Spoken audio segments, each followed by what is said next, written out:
حیدرآباد میں بلدیہ انتظامیہ نے مونسون کی بارشوں میں حیدرآباد کو ڈبونے کی تیاریاں کر لی۔ تفصیلات کے مطابق لطیف آباد کے علاقے یونٹ نمبر 12 کے سیم نالوں کی صفائی اب تک نہ ہو سکی، جہاں سندھ سمیت حیدرآباد میں بھی مونسون کی بارشوں کا سنتے ہیں۔ حیدرآباد کے شہریوں کے چہرے پہ خوشی سے کھل اٹھے ہیں، وہیں انتظامیہ کی نااہلی اور لاپرواہی کو دیکھتے ہوئے شدید پریشان نظر آ رہے ہیں۔ شہریوں نے سچل نیوز سے بات چیت کرتے ہوئے کہنا تھا کہ محکمہ موسمیات کی جانب سے کئی دن پہلے مونسون بارشوں کی اطلاع آ چکی تھی، لیکن انتظامیہ حیدرآباد کی کان پر جوں تک نہ رنگی۔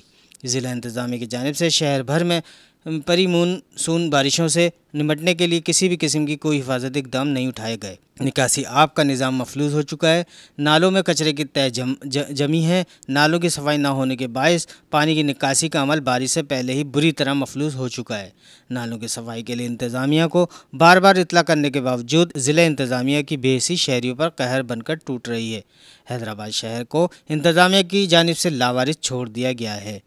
عوام کا کہنا تھا، ہم حکومت اور ضلع انتظامیہ سے مطالبہ کرتے ہیں فی الفور نالوں کی صفائی کی جائے اور ابر رحمت کو انتظامیہ اپنی نااہلی کے سبب زحمت نہ بنائے۔ مجیب علی، سچل نیوز، حیدرآباد۔